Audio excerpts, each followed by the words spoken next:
We've all heard of the dreadful phrase starving artist that implies that chasing your dreams to become a creative person for work will inevitably lead you to a life of misery.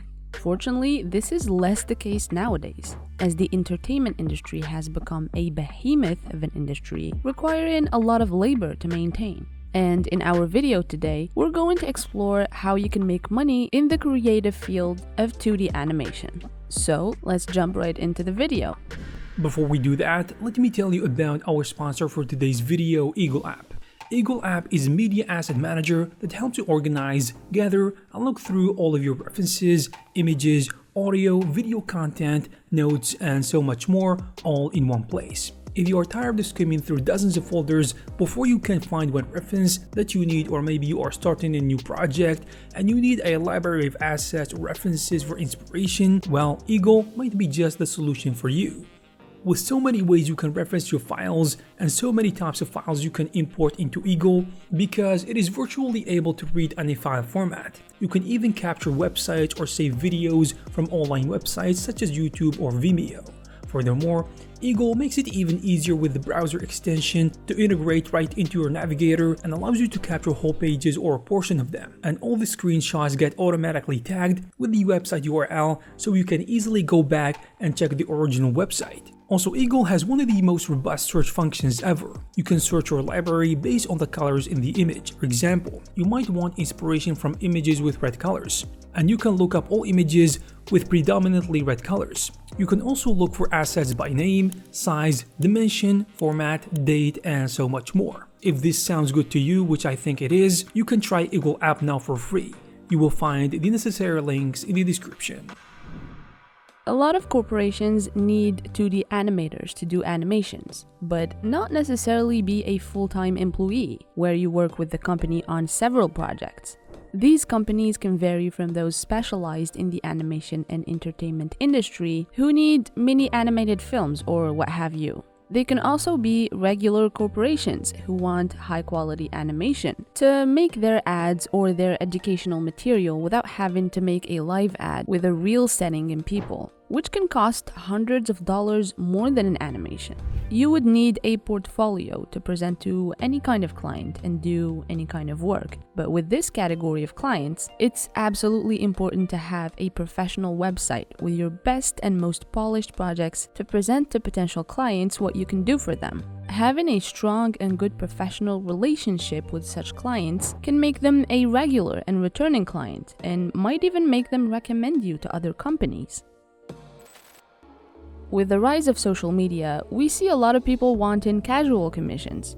They can be commission requests of the client's original D&D character, a gift for a friend, or a way to propose to their cartoon loving spouse. You may never know. The point is, by making a social media account for your art, interacting with the 2D animation community, and just generally putting yourself out there, you might build a social media following big and strong enough to want to commission you for short animations. Individuals might not be able to afford what a big client asks you, but they can be a great way to diversify your income. As previously stated, having social media for this to work is essential. And not only that, you have to have a big enough of a following that wants to support you.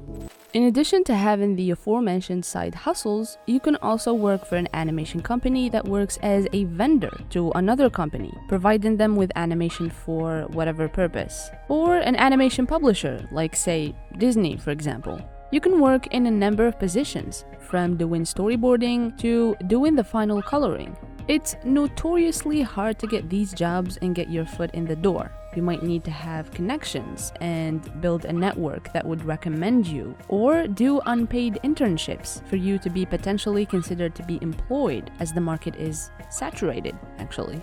A lot of animation students who do showcases of animation projects can get the chance to be scouted by scouts for big companies. So take all of this into consideration if you want this to be your main income source. If working in the video games industry is something of interest, you can work on 2D video games animating sprites or even props and other foreground and background elements. You can work as part of a game development team or even make plenty of assets with different themes for developers who can't draw and animate to use on their games. It's also worth mentioning that if you have such a job, it might be very hard to maintain having side hustles, as well as a social media presence. Creating a YouTube channel where you share your day-to-day life as an animator can be a great way to make income while also building a following. This can be about virtually anything, like a daily routine, advice, a sketchbook tour, a Q&A session, and so on and so forth. As your channel gets bigger, you can earn from ads and also get sponsorships and brand deals and even make a Patreon. All of this can make you a solid side or even main income to live off of or support yourself with. One great example that comes to mind is Mew Tripled, and it's also a great channel to check out and see how the world of animation works for yourself if you have not dipped your toes in that just yet.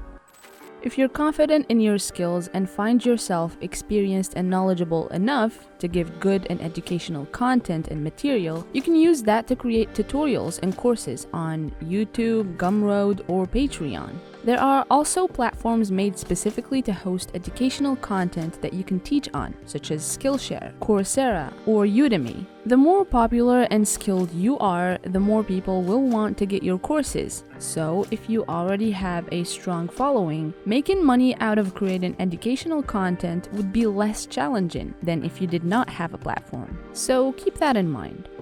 This is the same thing doing YouTube and talking about your day-to-day life and or making tutorials, except you write about them instead of making videos. This can be great for those who have very little time to sit down and make videos, or those who are camera shy.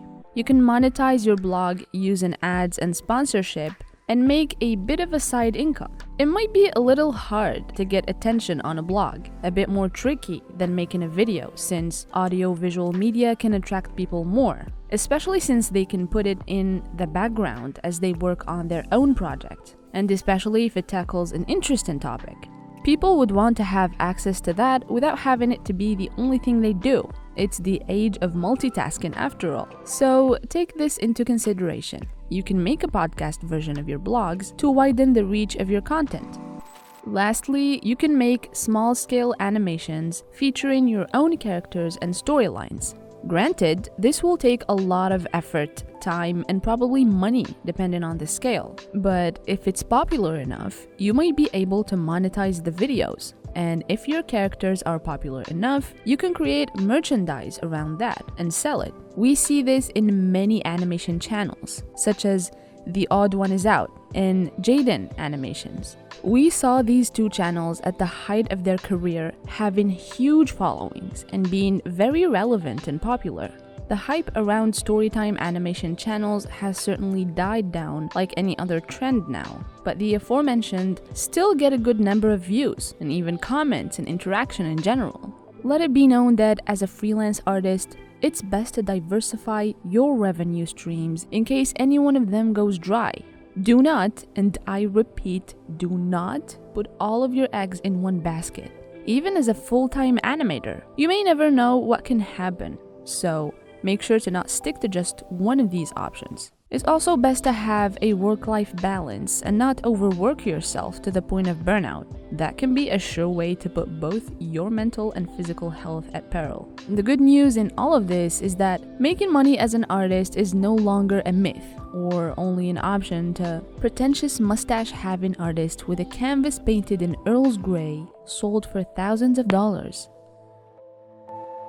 And that will be it for our video today. Let us know if there's an income stream that we missed to mention. Don't hesitate to tell us which out of these income streams you would like to practice best. Thank you for watching as always, and see you next time.